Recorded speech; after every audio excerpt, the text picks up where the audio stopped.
Hello, Authentically Me beauties. Thank you so much for being here. Your presence, your listening ears, and your heart are very, very much appreciated. I adore you. I adore your feedback. If you're not a member of the Authentically Me community yet, please hop over to Facebook and jump in, get to know me, my guests, and the community a little bit more. And I have a very special guest today, and how I met her was through an online community, actually, through Preston Smiles, who I've spoken of before on this podcast, and a 6-month intensive program called Stretch 22, which is no longer happening anymore, but it was fucking epic and life-changing. And I remember crossing paths with Amber and just feeling like, okay, finally, here's a coach that I can just like let it all go with and totally be myself. I have tears coming to my eyes just remembering that moment. And so please welcome Amber Valdez to the show. And Amber, would you please just tell the listeners a little bit about yourself? Oh my goddess, thank you so much for having me. Hello, everyone. Thank you for taking time out of your precious moments of your human life to hang with us today. I promise you it's going to be worth it. It'll be amazing, beautiful golden nuggets and downloads. So thank you for joining and thank you for having me.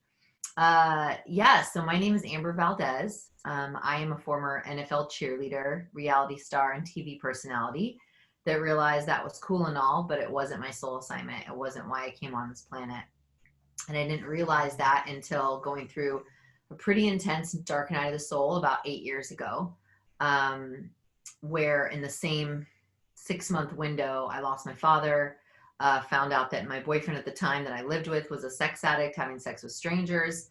And after coming off a reality show that I was bullied on the set of E! News, I realized I just didn't want to be on television anymore. I didn't want to talk bad about my peers. I wanted to raise the consciousness of the planet and make a difference in the world, but that was definitely not it. So that night, I literally realized my dream was dead, my dad was dead, my relationship was dead, and I felt like I had nothing to live for. My intention that night was to take a Costco-sized bottle of NyQuil PM and call it a wrap. And I ended up getting enrolled into a emotional intelligence training that completely saved my life. From that space, I dove deep into my shadow, really faced off with why my life was a series of constant heartbreak, having money, not having money, running scarcity loops, and feeling this never enoughness. That no matter who I interviewed or how much money I had or what celebrities I was hanging with, I never felt whole and complete, or how much I worked out, because I had an anorexia problem at the time and a workout addiction, but it never was enough. And through that experience, I realized why I was here, and then it was time for me to get busy and start executing my soul assignment. And so from that space, I became the life purpose cheerleader, which as of January 1st, I really retired that archetype, because I realized that that too was a mask. That too was, I have to show up and be peppy and be positive all the time and drag people into their soul assignments and cheer them on. And it really just felt no longer, it felt like that version of me also died. And so but for the last 6 years, I have been teaching lightworkers, healers, closet mystics, medicine women and men, star seeds to love themselves, own their worth, and show them how to activate their purpose, and also how to get paid for their gifts. So I've done that through my live video courses, my one-on-one coaching, my worldwide retreats, and really in my recent Lightworker Mastermind and my online membership community. And so I'm super committed to rallying the 144,000 light workers and supporting them in breaking through whatever it is that's holding them back from shining bright and giving their medicine to the world, so all those that need them can find them. So it's been quite a journey. And recently just left. I was in LA for 18 years, moved to the mountains a year ago after my dog Angel died. The voice told me, that tells me a lot of things, told me to move to the mountains where I was living up until for 8 months. And then Spirit said, you got to go. And with great urgency, 2 of my closest friends, one of which, you mentioned, or a group of my closest friends all moved out to Austin. So now we're all here in Austin, really activating the grid. And really just loving it and being open and receptive to um, this new life, and just really loving coaching these phenomenal 40 light workers in a year-long program, and just really seeing them all own their light, own their power, and build really incredible businesses while also doing the healing and spiritual work at the same time. Because I think that, and I'm sure we'll get into this, but there's just so many masterminds out there. They're all about the money and the results, and they're really missing the point, because I see so many people in this industry getting the money, getting the results, and they're still miserable. You know, Mm-hmm. and I saw that in the TV world, you know, going into that industry, wanting to find my worth and wanting somebody to tell me I was important, you know, and it's this just pit, right? This like never ending pit. So it's really exciting that I got to create the mastermind that I always wished I could be in, one that supported me with my spiritual growth and at the same time supporting me with building my business, because really that's the root of it. And learning how to build our businesses from flow and working with the seasons, and really honoring what's there for us, instead of this like constant unhealthy masculine go go go go go do do do do do. And that was really a catalyst in my business, and what's having me bring in almost 7 figures this year. So really, really, really grateful to show healers and light workers and star seeds that you can make money doing what you love, and you can be paid abundantly for your spiritual gifts. And that's something that I'm committed to breaking through, is this like martyr scarcity loop that so many healers have, that have them feeling guilty for charging their worth, and finding them in this constant loop of barely getting by, because that just doesn't work for me. So I'll shut up now and let you take it over, Mama, because I can go all day with this stuff. I know, it's awesome. I watched a series of your IGTV videos and gathered questions. You know, I like to have pre-written up questions before we jump in. And I Oh, love, wow. Thanks. yeah, and on the first video I watched, I just learned so much about you, and I loved how you could just really rally your fire and your passion and speak to it. And it's just so beautiful. So I know I'm captivated by your energy and your flow and your word. And so I trust my listeners are too. So you don't need to shut up or anything like that. I It's not allowed here. jump on that train and I'm like, I start channeling and it's a wrap. So I'm like, I gotta reel it back in. Yeah. Yeah. Sometimes. So a couple of things came up with your stories. Um, Number one is one of the videos I watched, you spoke about having come from food stamps to being where you are now. And so I'm just curious where does that fall in your story, in your storyline?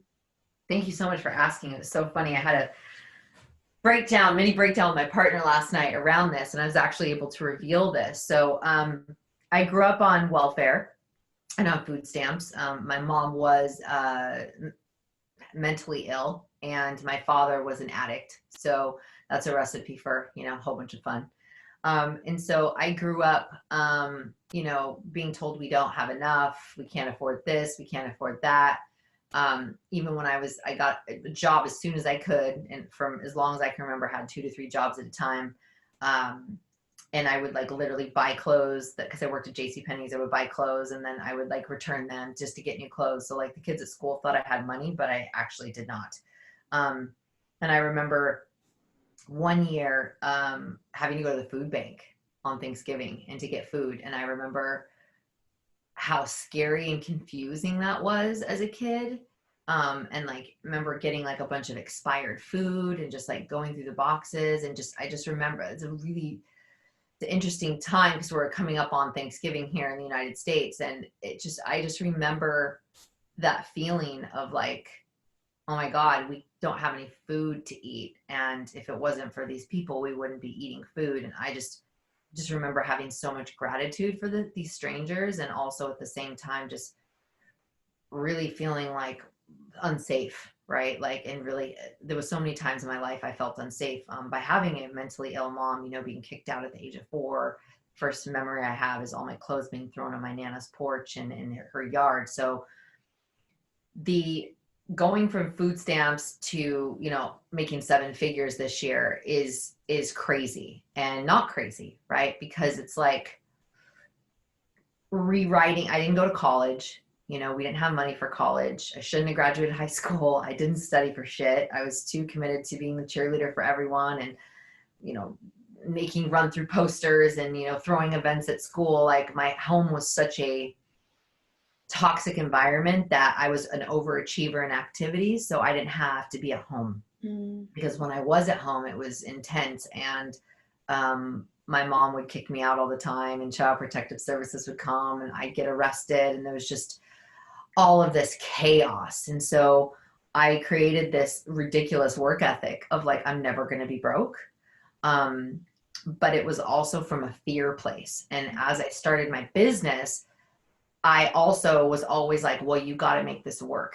And I remember when I first started my coaching business, I was blew through, God knows, I don't know how. I was a nanny to high profile families while I was a TV host, and I didn't have a show on TV. So that means I didn't have a reoccurring paycheck. So it's like you're a freelancer, you're like a gigger. And so I would interview this, you know, Hugh Jackman on the red carpet one week, and then the next week I'd be like nannying or working at the nightclub because you got to get by, or working in a diner. You know, I would clean houses. I would do whatever it took. And so it created this like drive and this work ethic. But as a nanny, I was making $2,700 a week. And I don't know how I blew through that money. Like I didn't have fancy clothes, I didn't drive a fancy car. I have absolutely no clue how I blew through that money. But I found myself in a place where I was like, I need to do something. Like I don't know why I keep ending up broke. I don't know why I'm not satisfied with the jobs. I've had every job under the sun. What am I going to do now? And it was coming down to the wire where I started eating canned foods again. And it's interesting because like you loop. I've noticed you will keep looping in your life, like every 5 to 7 or 13-year cycles. And I was definitely in a, well, I don't know. I know I don't want to be on TV anymore, but what do I want? I know I want to change the planet, but how the heck am I going to do that? Who the fuck am I? Like, who's going to listen to me? Right.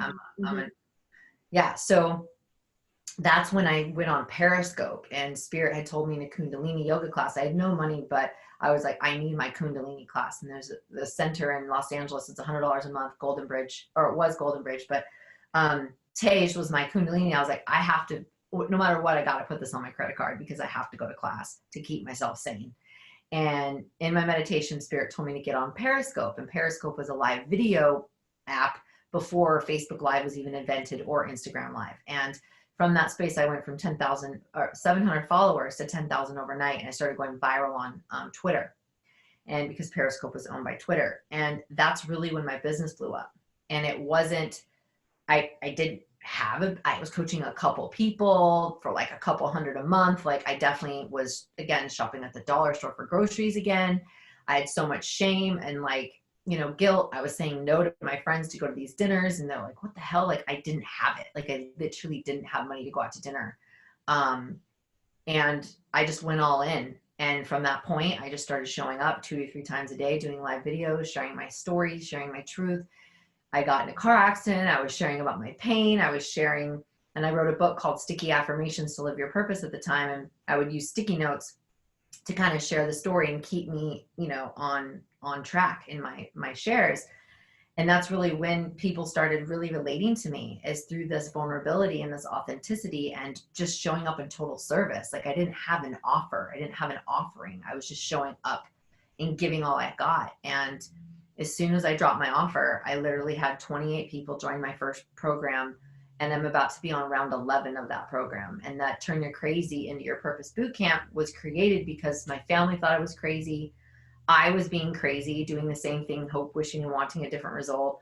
The definition of crazy, obviously, is, you know, doing that. Steve Jobs is like the crazy people, the ones that can change the world. And there's just so many.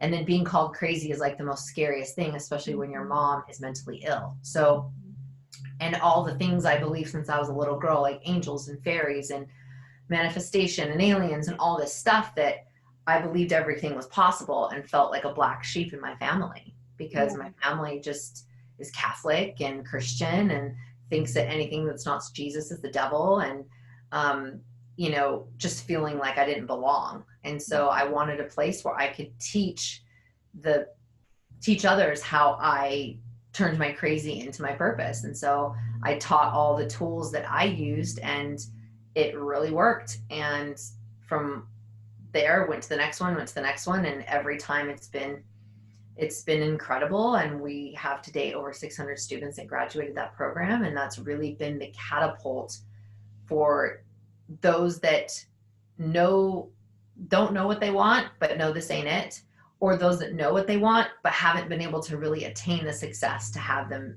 pay for their bills full time. So it's like a combination of the spiritually curious and those that are already on the spiritual path but are like, all right, something's not working, so I need to figure this out. And now we have support coaches and students from all over the world, to Australia, New Zealand, Mexico, Scotland, and beyond. And so that really is the path of breaking the ancestral looping and the ancestral karma and the scarcity codes that have been running my family lineage, especially on my father's side. And today's actually the anniversary of my dad's human birthday, which is kind of cool that we're on this call. But I remember, in July when I had a $400,000 month, I was just like, holy shit. Yeah. Like, there's nobody in my family that makes 400 a year, let alone $400,000 in a month. It was more like 2 weeks. Yeah. But the majority of that money came in probably 5 days. And it was almost like an out of body experience. And I literally just started to cry and shake because I just was like, it wasn't about the money for me. It was about the healing. Like that, a girl who grew up on food stamps and whose father's dead and doesn't speak to her mother and didn't go to college can create abundance by just being who she is and just really wanting to help other people. And, I invested 3 or 4 weeks before that, I invested about $30K in one of my dearest friends, Nick Pigeon Mastermind, and she's a Hay House author. And I believe in paying your friends, by the way, for their gifts. And it was interesting because that was the most money I'd ever invested in myself. Before that, it was like $5K for a week-long mastermind for my other best friend, Alexi Panos. But for me, it was like going all in on all in, going, okay, I know I've got to help as many light workers as possible, especially right now as the new earth is being born and especially shit's hitting the fan. I need my fellow light workers to be all fucking in, and I need to find out how I can reach as many people as possible to help them right now, because we all got to be all in right now. And so it was like, who better than my friends to help me and to pay them their worth and not try to ask them to let me do it for free or whatever. And Spirit blessed me, over tenfold. And it sounds crazy, but it's crazy to think that light workers shouldn't be paid that to help other people. It's crazy that we pay basketball players millions and millions of dollars a year to put a circular object in the fucking basket. Yeah. But we're not helping light workers and healers and starseeds actually help people heal. Yeah. I relate so much to your story because my mom has mental challenges and has also been challenged by addiction. I'm not sure if you remember that from working with me, but and I think similarly to you, if or when $40,000 a month comes to me, I imagine that my breakdown would also not be because of the money. It would just be like, holy fucking shit, look at what I did. My mom has spent her entire life living off of the state, and I have scarcity patterns and ancestral wounding and similar things that I'm still in the process of breaking. And I often, like, even still to this day, I'm like, what am I fucking doing wrong? Because I still find myself in the loops. Yeah.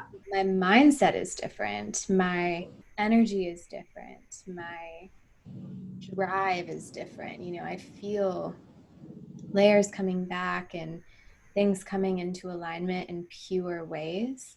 And I still am not in alignment with the money that I wish to have, that I feel worthy, I guess, of having, not in an egotistical way, but in a very humble way. It's a process, babe. I mean, it honestly is it's a process. And so many people are there, you know, and it's deep. I mean, there's so many layers to that shit. Like, number one, we are the environment that we grew up in, right? Like showing us how to brush our teeth. That's why we have mannerisms like our parents. Like, it's real. The coding and the imprints is real. And it's like, not only are we dealing with the imprints this lifetime, but we're dealing with the imprints of many lifetimes. And we're dealing with the imprints of our mother, our great grandmother, our great great grandmother, our great great great. So there's so many levels to that stuff. And then your past lives, right? So all those other ones. So there's so many different DNA strands and codes when it comes to this stuff. So it's a lot of stuff. It's not just like one thing, but I will say that reclaiming our worth and is a part of reclaiming our sovereignty, but reclaiming our abundance as our birthright. All of a sudden, you would think like back in the day when I was like knee deep in my socialite girl in LA, it's like I wanted a Prada bag. Like I wanted a fancy pair of shoes and fancy glasses so bad. It's so ridiculous now. And now that I have, you know, made a $400,000 month, the last thing I'm going to do is go spend $3,000 or whatever they cost, $5,000 on a stupid fucking purse. Mm-hmm. Right. But it's like, all of a sudden the money doesn't really mean anything anymore. You know, and I know that sounds crazy, but like, it's almost like, meh, right? Like you would think like, oh, I got it. Now I'm good, right? In times it feels like there's safety, but I still find myself like feeling scarcity. And I want to share this story about this Yoda. So I was at Target and I was shopping for one of my best friend's little girl's 3-year-old birthday party, going crazy, spoiling her, unicorn shoes and fancy dresses and pink sparkles, complete opposite of me. Like there's nothing pink and sparkly about me. And so I was spoiling Alea and I was in the toy section and I saw this baby Yoda and I was like, I grab it, I look at the price, it's $30. And I'm like, oh, hell no. So I stuck the Yoda back. Right now, I just had a $400,000 month. Okay. Mind you. So I stick the baby Yoda back. It's the only baby Yoda. And I was like, you know what? I want that Yoda. So then I grabbed the Yoda. I put it back in my car. I go a couple aisles away and I was like, Amber, you don't need a baby Yoda. Like, that's just ridiculous. Like, you're already probably spending $300-$400 right now. Like, that's so irresponsible. Put the Yoda back. I put the Yoda back, girl. Okay. This is like the third time. So then I was like, you know what? I go back. I grab the Yoda again. I was like, I'm just going to keep it in my cart for now. We'll see if I change my mind. You know how you grab stuff at Target and you end up putting half back once you get up to the register? I still do that. Mm-hmm. So I'm at the stand. I've got every single thing, guys, like on the freaking cart. And the baby Yoda, I set it aside. I grabbed it again and I was like, oh my God, this is ridiculous. And that is how real the scarcity wound is. Mm-hmm. I want the Yoda. My little girl inside, which I'm holding it right now for those of you that are listening audibly. It's on my couch in my office. This thing brings me joy every time I look at it. Okay, like a little girl joy, like a little doll. I wasn't into dolls when I was little, but this is stoking me out. Mm-hmm. Why was I gonna rob myself of that joy? Was because I made up the story that I wasn't worthy of that $30 Yoda. It was okay for me to buy all this stuff for Alea and spend God knows what on those sparkly shoes that light up when you walk. But I'm not worthy of $30 Yoda. Mm-hmm. So it wasn't about the money in my bank account. It was about me not feeling worthy of this, like I deserved it. And it was a waste of money. I was a waste of money. Getting a toy that brought me joy was a waste of money. Mm-hmm. So I still find myself doing that. I do that in the grocery store sometimes when I see like an $8 box of crackers that I'm like, you gotta be fucking kidding me. These are gluten-free. What are they, filled with gold? Like, I'm not spending $8 on these crackers, right? And it's not that I can't afford the crackers. It's just that there's still gonna be these little vibrational threads of this worthiness stuff. And so this was a big step for me to like go, yeah, you know what? You might be 41 years young, but you want the damn doll, get the doll. If it's gonna bring you joy, you are worthy of it and get it. Mm-hmm. And so scarcity shows up in so many different areas, but it really comes down to that. Do I feel worthy of it? Mm-hmm. Mm-hmm. Yeah, I again relate. And I have been integrating these shifts into my personal reality for probably the past 3 or 4 years now, including being at the grocery store or getting, my version of your baby Yoda. And yeah, I'm not sure what it is exactly for me, but I know that it works and I feel different. And again, I'm just still not like receiving it. So I guess I wonder if it does come down to worth for me. I don't know. I'll have I to think dig there's deeper. very, very levels underneath it all, but I think that we have to be the container that's available to hold it. Mm-hmm. So if you would have dumped $400,000 in my bank account back when I first started the business, that would have been a bad move, right? Like I wasn't a vibrational match to be able to hold it. And I often tell my clients this and my students in my programs a lot. It's like, what if you had those 50 students right now? Like, could you even manage it with all you have going on in your life? And they're like, oh my God, no way. And it's like, we want the success, we want the money, Mm-hmm. but if we're honest with ourselves, we're not there yet. We can't hold it. It's Mm-hmm. just like lifting weights. You can want to pick up that 100-pound weight, but like you got to work to get there. You got to work for your muscle to be strong enough to hold it. And I think that with scarcity and abundance, it's that thing. It's like you open and then you go back, you open, then you go back, you open, and you go back. And it's like the rubber band pull, pull, pull, pull. But for me, I started making and receiving the most amount of money when I started investing more money than I can afford, which is why that time I was telling you, I was stopping at the dollar store, eating out of the can, telling friends no to dinners. I ended up opening a 0% interest credit card with American Express. Thank you. And I had no job. I lied about the money I made. Yes, I did. I lied about the money in my savings. Yes, I did. I lied about living at my residence as longer than I did. Yes, I did. I totally lied. And they gave me the damn credit card. And if it wasn't for that credit card, I wouldn't have invested that 5 grand into my first coach. And I probably wouldn't be talking to you guys today Mm-hmm. because my boyfriend at the time called me crazy, irresponsible. You can't afford it. What are you doing? And I said, I can't keep doing life like this. I don't know why I can't break. I don't know why I can't make money and keep it. I don't know why I'm still here. At the time I was 34, maybe 35. I was like, I can't keep doing this my whole life. Mm-hmm. I need somebody to help me get off this loop, this crazy train, because I keep doing the same thing over and over and I'm so confused. I don't understand why. Yeah. And so for me, every time I invest more money in myself than I can air quote afford or think I can air quote afford, that's when I do a massive quantum jump in my abundance. And then the next thing you know, I'm getting, ridiculous amount of business or clients. And the same thing kind of happened when I took last year off for winter. I took off November, December, and January. And I never had taken a winter before. I was working with a mentor. She was like $1,000 a freaking call. Like, and I was like, whoa, what are you doing? You don't have a program coming up. Like, what the hell's happening? But I just had this deep level of trust. I was like, I am going to run myself into an early grave. I've got adrenal fatigue. I'm launching and launching and launching. I'm a crazy person. Yes, I had a $60,000 launch in 4 days, but I was working almost 17 hours. It's just not the way I wanted to go. And we agreed for me to take a winter. Mm-hmm. And it was the hardest thing I ever did. Yes, I served my clients that I had and the people in my Lightworker membership community, but I wasn't launching anything. So I wasn't like actively trying to get more clients. And I didn't have any money coming in except for like maybe a few $1,000s from the membership community. During that time, my dog died, all right, which was like reliving my dad's death all over again because I had her for 15 years. It was dark. It was hard. I had to literally, she died in my arms. It was gnarly. Mm-hmm. We did a ceremony for her with my girlfriends there, all the things. And then Spirit basically told me to move to the mountains. And I moved to the mountains. I didn't know a soul. I'm a single girl who has fear issues because I had a stalker and was almost kidnapped a few times when I was little. And there's a lot of stuff there. But I knew I needed to. The same voice that told me to get on Periscope, when it talks, I listen and it said, you're done here, move to the mountains. And I was like, what mountain? And so I moved to the mountains and what happens? COVID hits.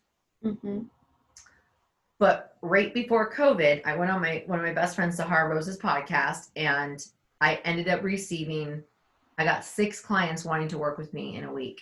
And I had a $60,000 week after not working actively working air quotes for 3 months. And when I invested in myself, I invested in slowing down, I invested in full on blind surrender. Am I going to be current? I wasn't posting for like a month. People are going to forget about me, and I'm going to be current. Is anybody going to want to work with me if I'm not posting on social media 3 times a day? Like, it was insane. All this, what they think I should do, when everyone tells you you're supposed to do online, and I don't fucking work like that. I never had funnels. I never ran ads. I created my entire business organically by being me, and I teach other light workers to do the same. I didn't build an email list. I didn't do any of that shit. And I want that for other people.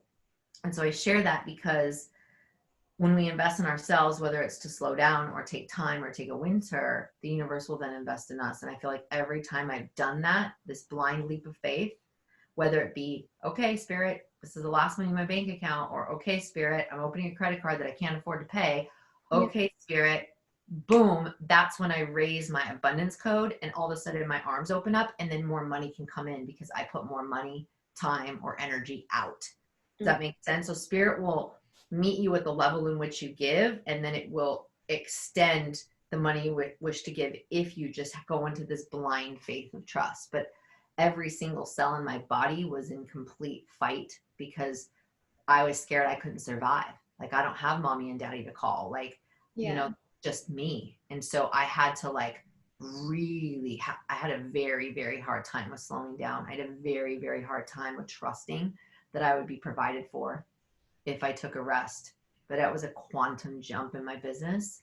And then when COVID hit, you know, my business exploded even more so, because I was like, finally, we're here. Now everybody can really realize what I've been trying to teach you all this whole time. You know, people are like, oh shit, we really got to figure this out. We don't have a job to go to. I guess we got to really do our thing that we're supposed to be doing. It's like, yeah, no shit, guys. You're supposed to be doing that the whole time. But now you actually realize that, like, it's go time. Definitely. I agree with that. And I think, well, there's so much truth in what you said, because now that I reflect upon listening to you, it's like, could I have 50 clients right now? No, not with everything I have going on.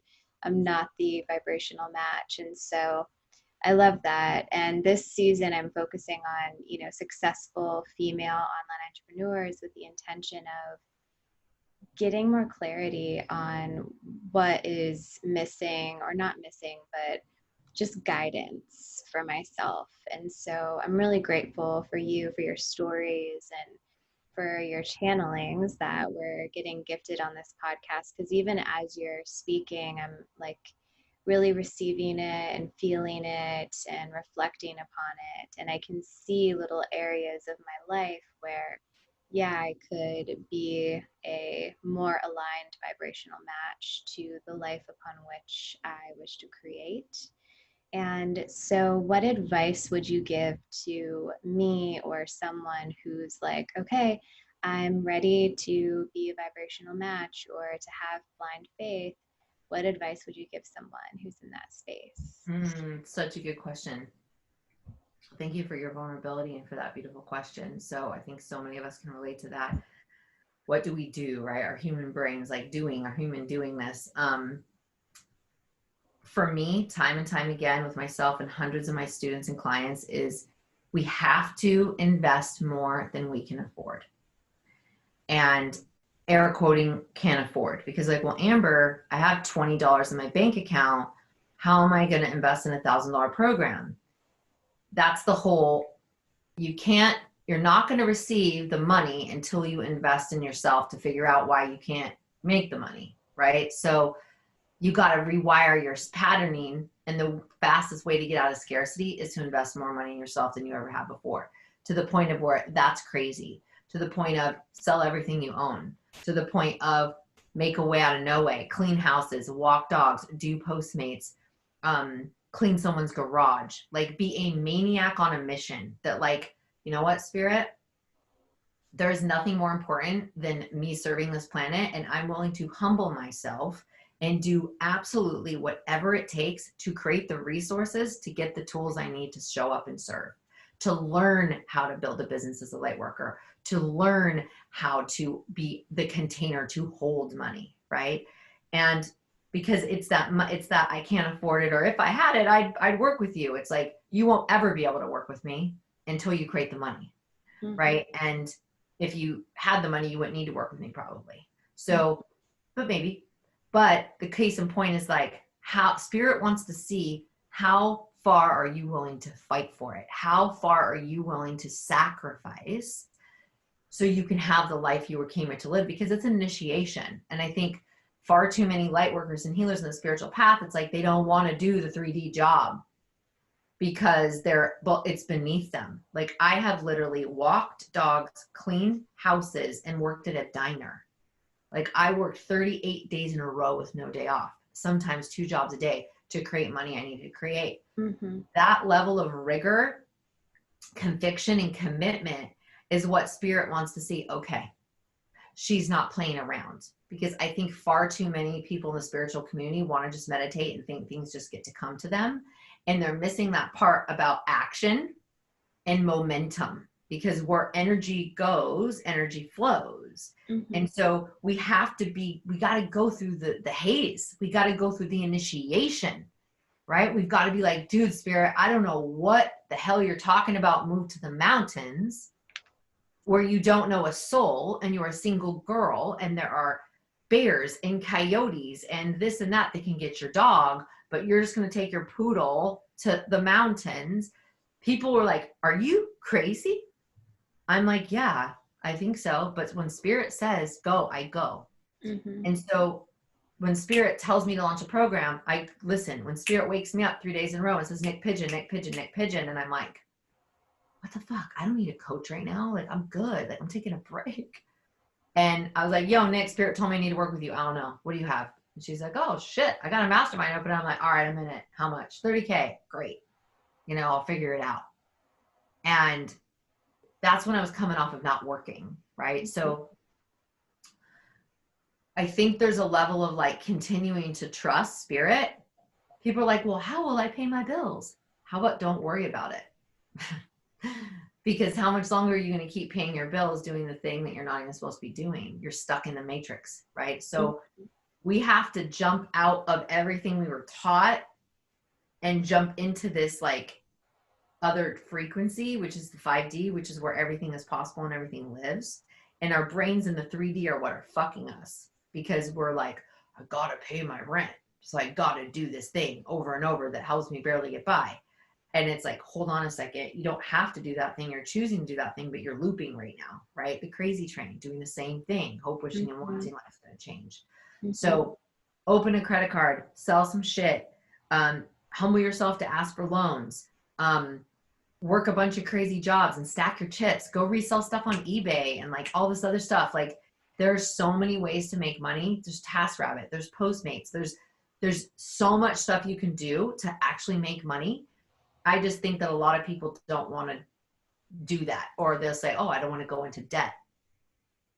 So it's like, you'd rather stay out of debt so you can have a gold star versus spending the money to get the tools you need. So the short is, invest more money than you have, make a way out of no way, and set that intention, because that's you trusting yourself, trusting spirit. And without those two things in place, you're never really going to live your purpose to the fullest extent. Because you're never really going to trust that God's got your back, because you're still trying to control. Right? So there's so many levels to that. Okay. So walk with me, if you will. I have a story that's coming up. Yeah. In my field, and it is a story that has been around, and some layers got peeled back in a recent online challenge that I did. And the story is, I've done that before. I've done all of those things. I've worked 3 to 4 jobs. I've invested more money than I have multiple times. Right. I have done jobs that I don't want to do to get by, to do the thing. And and I just signed up for another program, and I don't have the money. And so it's like, I'm doing those things, but like, what am I doing wrong still, So I guess my question for you is, what I'm hearing is, are you going all the way in? Yes, I have made this program the number one priority. And No, whenever no. I mean, are you going all the way in on your mission? on my mission, Or are you still holding back? hmm, I think I'm definitely still holding back, but I don't really know how or why I am. Right. So there it is. Yeah. So it's that combination of let me get all the tools. But if you're still not going all in on all in, then that's where the tools are only going to take you so far, Mm-hmm. right? It's like an analogy is popping in my head. I don't know it's going to work, so let's hope.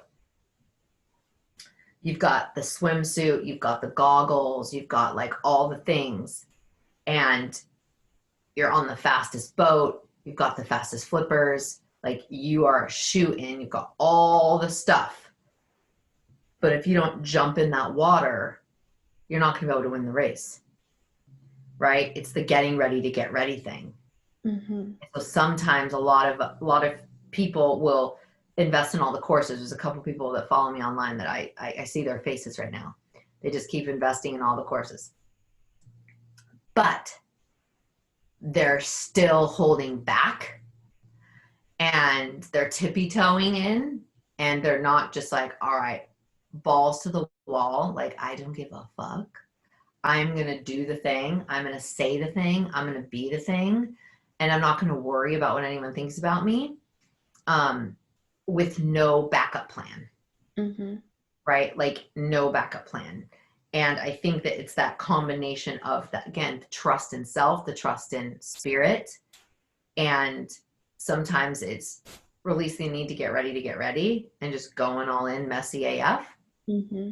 And then I would also say, depending upon who you're working with, sometimes courses aren't as effective as working with somebody one-on-one and actually having somebody help you cater your offers, cater your messaging, and be very specific, and then like fan that flame in getting you to do it. And so I don't know if you've worked with an intuitive business coach or if you've worked with someone that can like sit down and be like, tell me everything you're good at. Let's create an offer. Let's create a thing. And now go out and promote it like a crazy person, and live it and be it. So I don't know what course you're taking next. But I do know that every course you are taking is adding more juice to you and creating more awareness and capacity, because when you finally do jump all the way in, you're going to be on fire because you're going to have all this beautiful training under your belt that you're going to be able to pull from. Is that making sense? Yeah, it does. So I'm taking Sex and Love University, and it's incorporating sex, love, dating, relationships, and business into one. So I've always been like body positive and sex positive, and listening to your analogy and stuff. Part of why, yeah, I'm just having like so much breakdown on this call with you right now. I'm like, what am I doing with my life? Where am Great. Amazing. Great. Because maybe you're doing the thing that a lot of people do.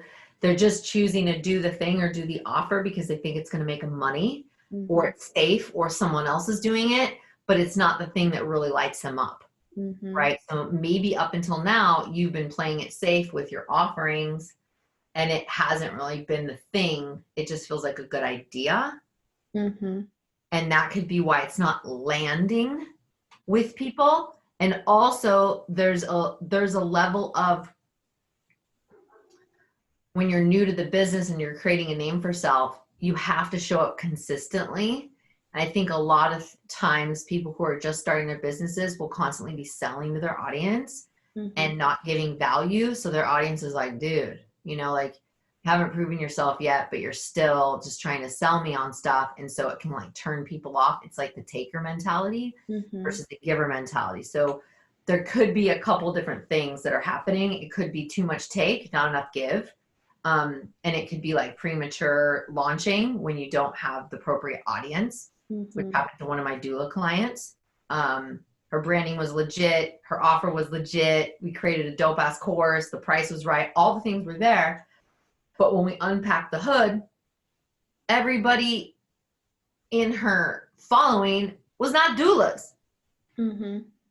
she's just pitching this doula social media workshop to her homies, right? And she's the only doula and her homies, right? So we had to work on her creating a doula audience. And now she's doing great, right? But we had to pivot, and she went into breakdown. And of course, because like, oh, what's wrong with me? She ended up selling one person, which ended up being a one-on-one client. So it was great.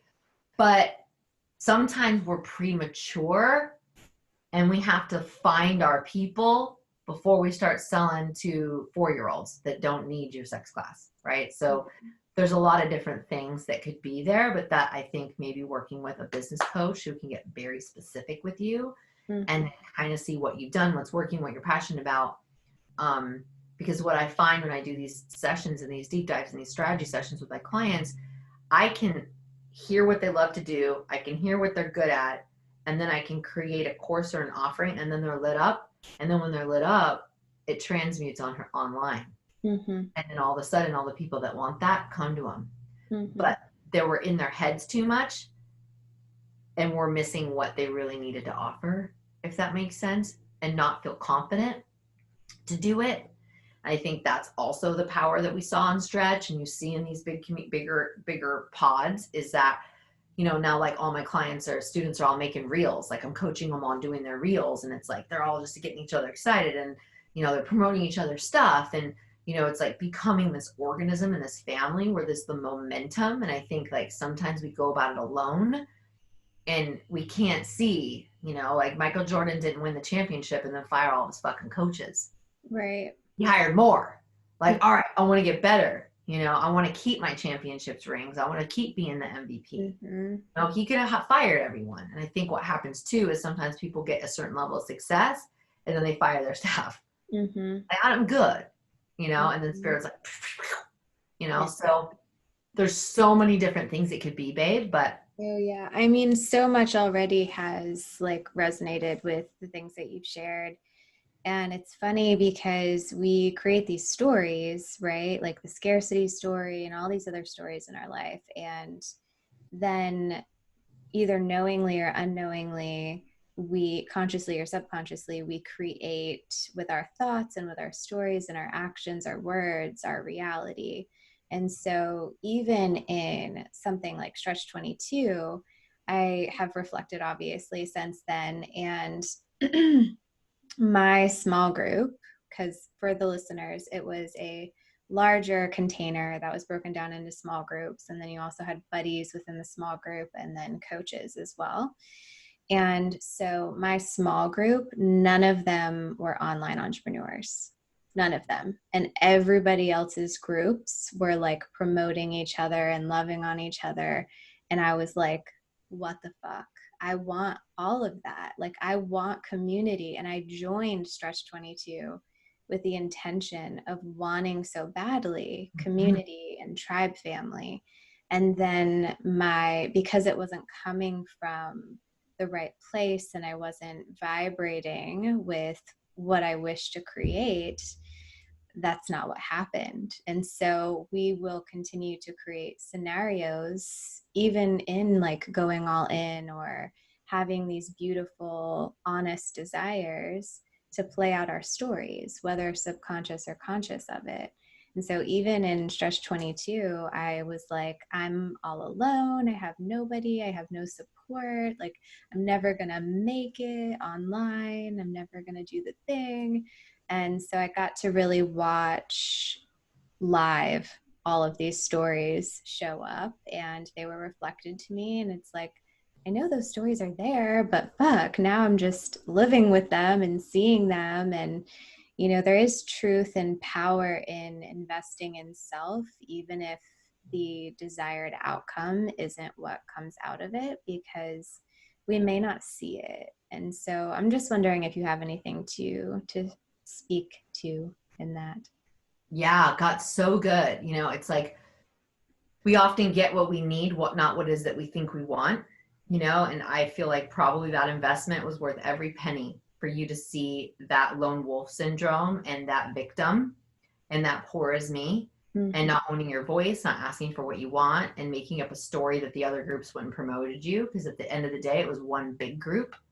And so you could have cultivated friendships with anybody in that community. You could have had phone dates and coffee dates and brainstorming sessions, and you could have had 50 friends promoting your stuff versus just your small group, right? But yet the lens in which you saw it was what you shared. So, you know, we're going to get our medicine some way, somehow. And it's especially because I'm talking with a lot of my Lightworker students right now, because some of them are comparing to the other ones that their businesses are really blowing up, or they're finally launching their first programs, or some have been in business for 6 months or a year, or whatever it is.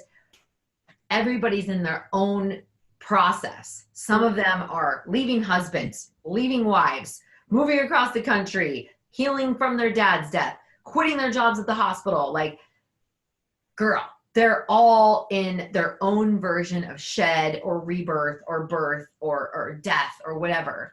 And it's like, we can make ourselves feel like shit. Why aren't I doing the reels like Andrea? And why haven't I launched my archetype course like Laura? And like, you know,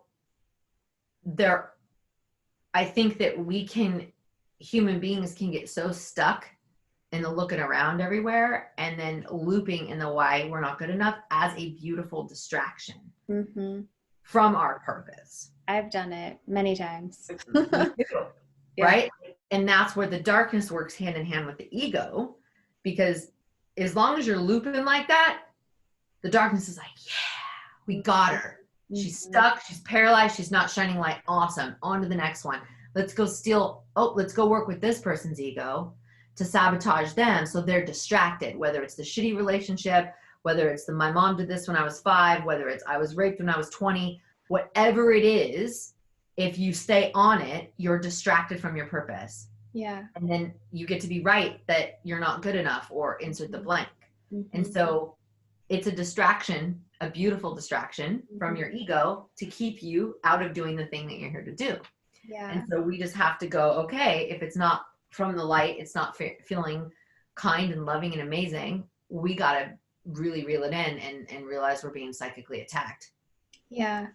So it's interesting because one of my strengths and areas of expertise is being a vulnerability expert and sharing authentically from the depths and the dark night of the soul. Yes. And so one of my personal challenges as a spiritual life coach is figuring out how to be that.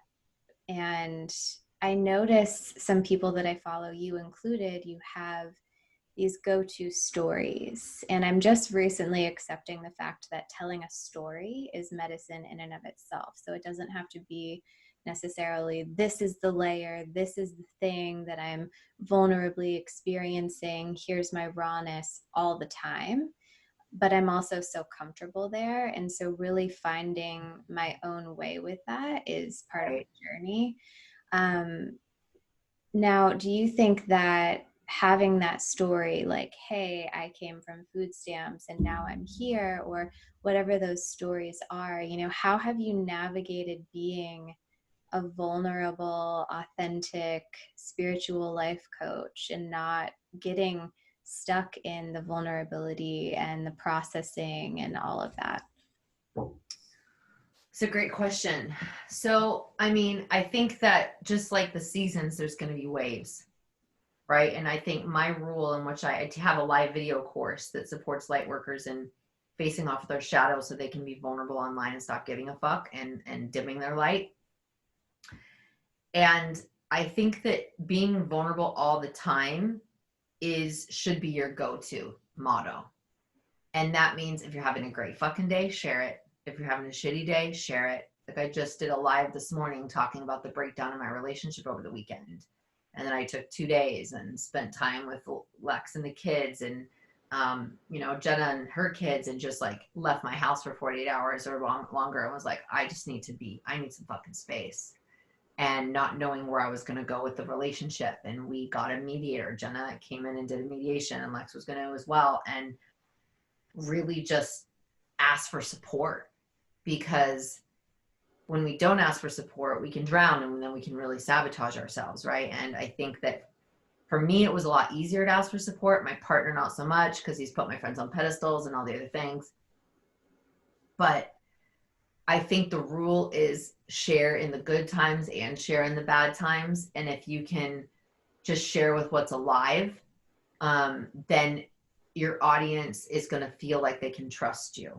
And for me, when I broke up with the narcissist, I shared about being a codependent recovery. You know, it was terrifying for me. I was shaking as I was sharing that a few years ago.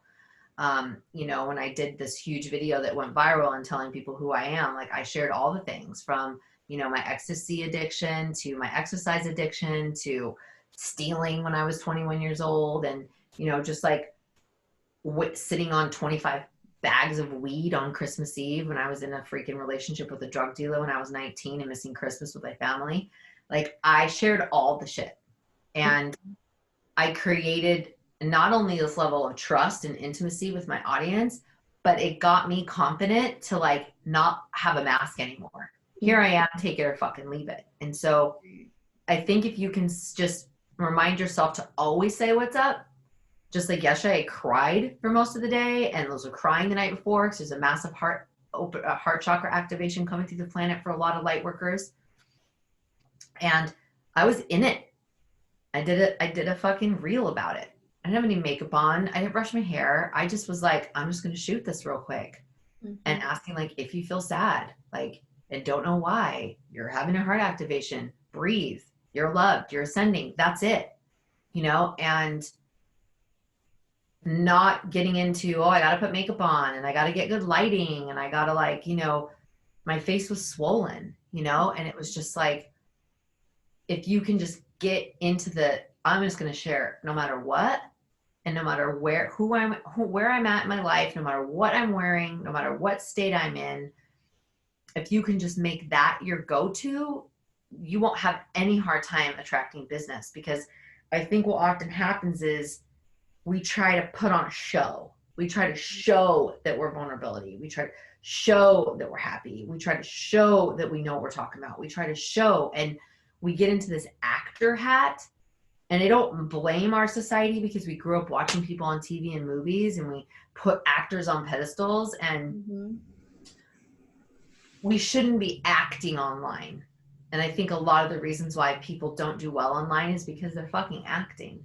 They're trying to be like the person they saw, or they're trying to do what so-and-so did, and they're not trying to show they don't have their shit together. Right. And if I do, then no one will want to take my program. It's actually quite the opposite. And I think that that's what I've learned to master, and I teach my students, and it takes practice and it takes being super uncomfortable. And, you know, like even today I was telling my audience, like, yeah, you guys all on, you know, they see Jerry and I goofing off on our stories and shit, but they don't see us when we're fucking screaming at each other and about to break up, you know, and him walking out the door and me crying outside barefoot being like, what the fuck, God? And last night screaming with my drum and like singing out to the moon and the trees last night. And I was just like, done, you know? And like, they don't see that. And so I had to tell them today, I'm like, you guys, like, meeting your soulmate is no fucking joke. Like, you're going to do the work. Like, your wounds are, and my wounds are all on fleek right now from my daddy wounds are all coming up. I'm like, wow, thought I covered this in this program and this program and this program and this program and this program. And yes, I did. And there's a new level now that's being activated to be filled with more light. So sharing that today on my IG was super vulnerable, but it created some deeper intimacy and trust and connection with my audience today that I'm pretty sure somebody in there is gonna say, wow, I really want to work with her, you know? Yeah. And so that's the thing. We gotta never ever feel bad about being vulnerable. But vulnerable doesn't have to look like crying your eyes out or in breakdown or whatever. It just means I'm going to be true to what's alive for me today. Yeah, definitely. Thank you for all of that. And yeah, just relating and reflecting on it. I think, you know, some of the things that I've heard you say on this podcast contradict other things that I've heard other people say since I started this self-development journey and spiritual awakening journey. And I'm even noticing, like, for example, just for those who are listening and tuning in, I'm literally like reevaluating my entire life and approach to business in my mind while Yay! we're doing this recording. So Good. yeah, totally. There was an Instagram class I took probably like 5 years ago, and I learned in that class that people like your Instagram to be pretty. They like patterns, Oh, flows. And I see so many people doing that. And I've always been like, okay, I'm going to do it my way. I'm going to do it differently, but yeah. still like keep it pretty and in the, realm of what I was taught. And so I'm just speaking to, how everybody has their flavor, everybody has their thing that works, and it can work for a season and then it could not work anymore. Like Yeah. I'm ready to not have a pretty looking Instagram, or to Yes. not do tarot readings anymore if, I'm going to go all in on spiritual life coaching. And that feels like scary, almost like I want to cry just even saying it, and I'm not really sure why, just change or emotional attachment, but it's pretty powerful. Oh, what a gift. Bless. Thank you for sharing that. Yeah. Yeah. I mean, listen to that, right? Listen to that nudge. It's like, what's the story you're making up about yourself if you stop doing tarot card readings? Mm-hmm. So I'm going to lean into that on my own, but something that I heard you speak of on some IGTV series was zone of genius. And so, like myself and many other creatives and people that I know listen to my podcast, a lot of even mentors, I've heard so many people during this time say, don't put all your eggs in one basket. Do like multiple residual incomes, not from a place of hustling, but just that's what's being recommended right now at this time. Not sure how true it is. I guess it's as true as we put stock into it. But I am a creator of many crafts. And so what advice would you give to someone who's looking for their zone of genius? And what does that mean? Thanks for asking that. This is so good. So when I first started getting in the business, people kept trying to niche me down and it made me fucking crazy. What's your niche? What's your niche? What's your niche? I'm like, I don't know. I don't know. I don't know. And I've always been a big believer in my niche will find me. My people will find me. If you build it, they will come. My favorite quote from Field of Dreams when I was a little girl. And it's never been more alive than now. As long as your light is turned all the way on, all those that need your gifts, your medicine, your offers, your programs, your tangible goods will find you. Now, the frequency that you're emitting onto that thing, whether it's baby Yoda dolls or cell phone cases or crystals, whatever it is that you're putting out there, if you're really excited about it, now more than ever, is it going to have wings? The old ways of the cookie cutter third dimensional marketing schemes, that shit ain't gonna work no more, because we're moving into a vibrational dimension, which means everything that holds bullshit, false flag energy is not going to land with those individuals who are awakened and waking up and vibrating at a different frequency. So if you love to create and you're a creatress, then you create. And you create and you put it out into the world with no expectations of anything coming back to you.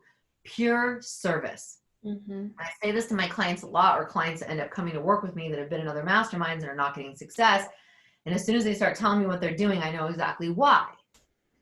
Because they're putting themselves into a box, because a coach of theirs told them to put themselves in this box, and this is the way the funnels work, and this is the way you do, and you got to charge hard ticket for your first time out the gate. And I want to kill these coaches that are telling these people who've never launched a program before to launch a $3,000 program when you have no results, you have no testimonials, you don't even believe in yourself, because you're selling a cake you've never even baked before. Mm-hmm. Not only have you never baked it, but you've never even tasted it. Mm-hmm. And so I tell my students, look at everything as an experiment. Bake a cake, bring it to the party, and see who likes it. Mm-hmm. And people like me, like it, bake another fucking cake and teach Yeah. them how to make their own fucking cake and sell the fucking cakes. Right? Mhm. So I have a very non-traditional belief system of building your business. And that's why I love my mastermind, because I don't fit into a box. And anytime I try to, I get fucked. And people are like, wow, I can't believe you built this whole business organically. I'm like, yeah. And I've never written an email sequence, and they make me fucking crazy. And people can, I'm having teams do it now because there are some people that like that stuff, but I don't read emails. Like, that's just not how I roll. I'm a video girl. I like the vibration. Like I don't, Mhm. I'm different, but there are people that like that. And there are people that have built that business. But what I'm saying is, don't do the thing because you think it's going to make you money. And just like that girl who was told to do this one program and charge this, she had nobody sign up. And I knew that was going to happen. And then finally, when we talked about it and I gave her some tweaks, she got excited about the thing. And the next time she offered something, it landed a lot better because she was vibrationally aligned to it. It brought her joy. Mm-hmm. Like, what do you really want to teach? Not what do you think you should teach? Right. Not what's going to make money right now. And Right. anytime anybody's done it for the money, it fails. But if they do it because they really fucking love it and they want, like, if your tarot lights your fucking soul on fire, you're not doing them just to get by and pay your bills. It's going to be a way different frequency during the transmission, right? You're not doing it out of obligation and have to. You're doing it because it brings you joy. That chi and that frequency is going to, people are going to feel it, and then they're going to want it. Mm-hmm. And it's okay to be over shit. Mm-hmm. It's okay to be done with it. And it's okay for things to be evolving. I killed Life Purpose Cheerleader. People are like, oh, it's such amazing branding and marketing. And I'd be like, it's not marketing. Like, that's who I am. Like, what do you mean it's Mm-hmm. marketing? Like, oh, it's such good branding. And I was like, Mm-hmm. ew, and it didn't fit me anymore. Put the Yeah. fucking pom-poms down and picked up my wand. And I'm like, here we fucking go, witches. Yeah. Yes. I love that so much. And And I'm it was also, terrifying too, because yeah. people, I'm fucking speaking light language and channeling fucking sounds and tones. I'm like, okay, I'm going to be too much for some people. And that's okay. Not my tribe. But the Mm-hmm. tribe I have, girl, they're so dope and they're so loyal and they're so amazing and they have beautiful hearts and they're so kind. And like, that's who I want to roll with. Right. And Mm-hmm. I'd rather have 1,000 loyal ride or die tribe than like 20, 30,000 people that really don't know me, get me, or really give a shit. Right, definitely. Or that are just there to watch you fail. I've learned that one too. It's like who's here to cheer you on and who's here just like watching, waiting for a train wreck, you know? Yeah. And enjoy, because those guys are just, admirers in disguise. So Yeah. I would say do it all. Like, I have a mastermind, I have a membership, I have one-on-one stuff, I have retreats. I got a hit the other day. My team was going to fucking kill me, but I got a hit the other day. I was like, oh, I need to do an 11/11 activation. Like, whoa, whoa, whoa, whoa, whoa, hold on a second. What do you mean you're going to do it? We're teeing up because I have a launch challenge coming up. I've never done a challenge before. I'm excited about it this time. So I can help a lot of people activate their purpose and play with me for 5 days. It's going to be amazing. And my team was like, whoa, whoa, whoa, whoa, whoa, whoa, whoa, hold on a second. And I was like, no, it's fine. I'll just do Instagram stories. I'll just have so-and-so make me a fast thing. And I didn't even know what I was going to do, but Spirit told me to. And when Spirit tells me to do something, I do it. And Mm-hmm. I'm so glad I did. It was such an intense, powerful, amazing activation. I got so many DMs. It was free. It was a little hour over my time. Completely went to different portals, dimensions. It was light language channeling. It was amazing. I had like 80 people on. Mm-hmm. And I created these new connections and these new friendships. And bet your bottom dollar, probably some of those people will probably take my next program. For sure. But I didn't do it to make money. I did it because I was told to. And I was like, I want to gather. I want Mm-hmm. to sit in sacred circle on 11/11. I want to intend and magnify the intentions. And I want to teach people to like cultivate this energy and this power they have. Yeah. And it came from pure heart and service. Yeah. And it was successful. And I've So, done other things out of ego, and it's backfired in my face, trying to race people to the offer or whatever else. And it's like, it's not aligned. yeah, absolutely.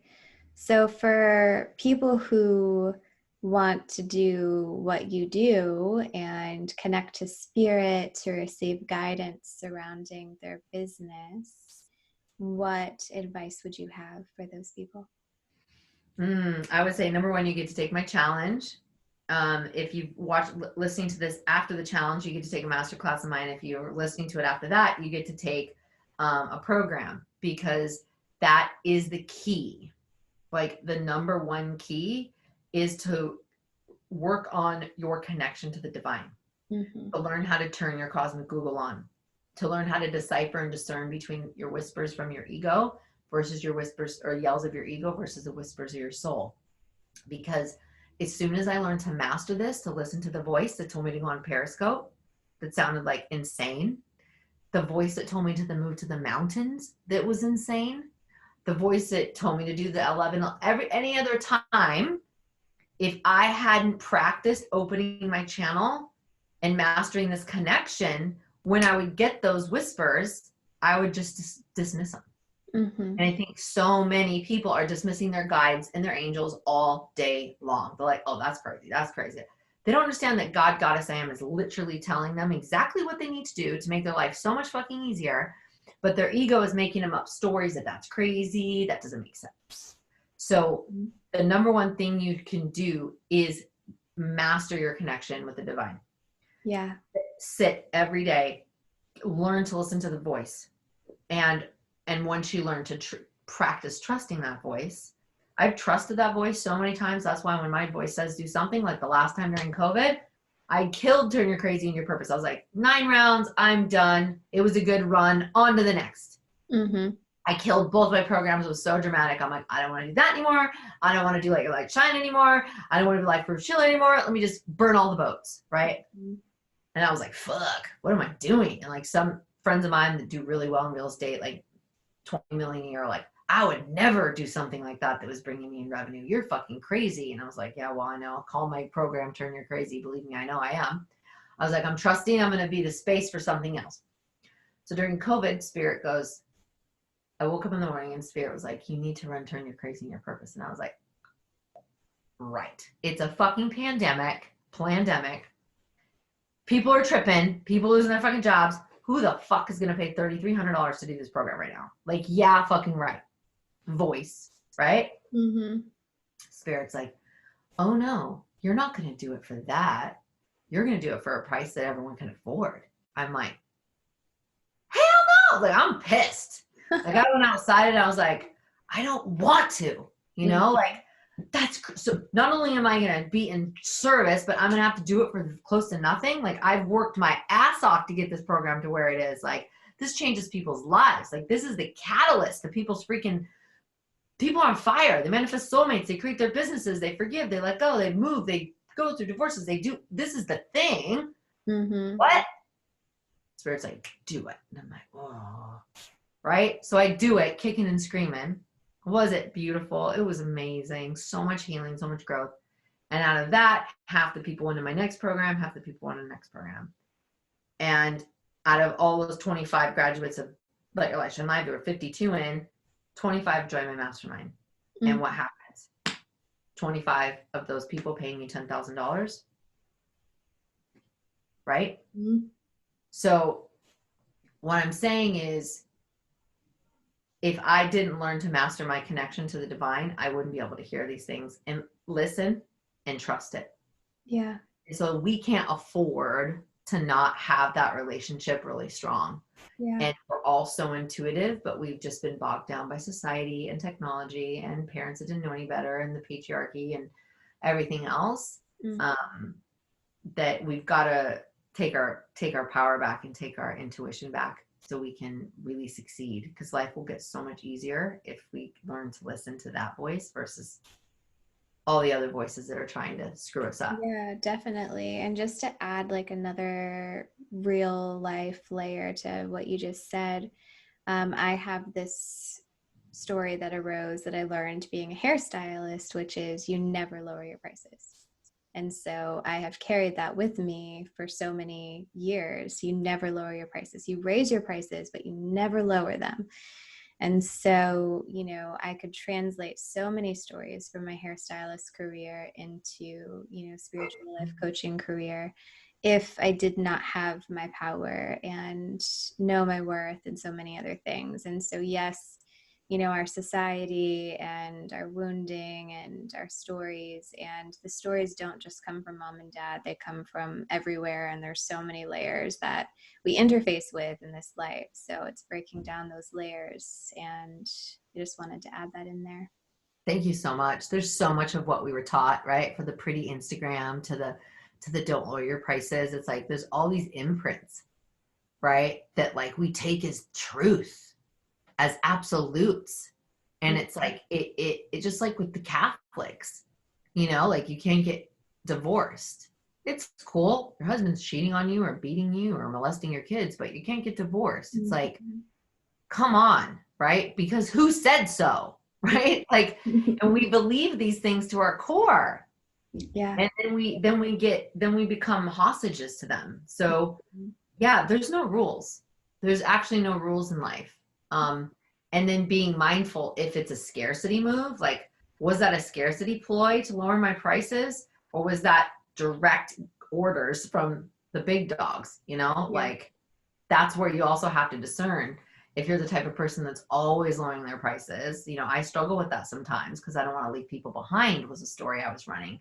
Oh, lightworkers and healers are broke, and if I say no, then they're not going to get to join, and da da da da da, and then I'm not able to help them. And then I got myself into a whole lot of problems by letting people in the group that probably shouldn't have been in the group and caused more problems for me mentally, emotionally, spiritually, financially. It's just like, you know, I learned a lot of those lessons of not like trying to save the world either, and coming from my wounding. And so there's so many layers, but thinking outside of what you know to be true and seeing like if that narrative is still serving you, and if we Yeah. just change it or pivot. Yeah, definitely. So do you have any other advice or last words, offerings that you would like to share with my listeners today?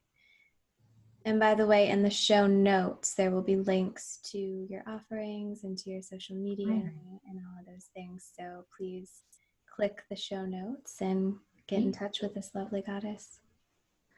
Thank you for that. I guess I really just want to say, like, if you never hear me again or never hear from me again, I just really, really want you to remember that you matter, that you are worthy, that your purpose matters, that you did not come on this planet to suffer. You came on this planet to thrive. Abundance is your birthright. It's not just a fucking bumper sticker. And everything that's happened to you up until this point was predestined to help you. It's your spiritual curriculum, it's your journey. So embrace the learnings and the lessons so you don't keep looping. And don't be scared to get support for someone to give you directions to a place that you've never been and somewhere that they have. And I think that we oftentimes are asking way too many people for directions who've never been where we want to go. And so surround yourself with people that speak your language, that have you feel good about yourself, that inspire you, that help you see it's possible, and know that you're not crazy for wanting more. You're not crazy thinking that you can do the thing, and get the tools to do whatever it takes to remember why you're here and to remember why you incarnated into this planet.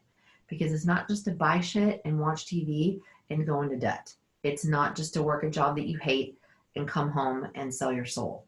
You actually came here to be a human for a reason. And there's tools available for you. There's communities available for you. And please, please do whatever it takes to not waste one more day not knowing why you're here, or one more day suffering and surrounded by people that don't get you and celebrate you and love you. Because your soul family is there. We give our blood family way too much credit. So that's what I have. And you're so loved. Thank you so much, Amber. It was an honor to have you here today. Thanks for having me.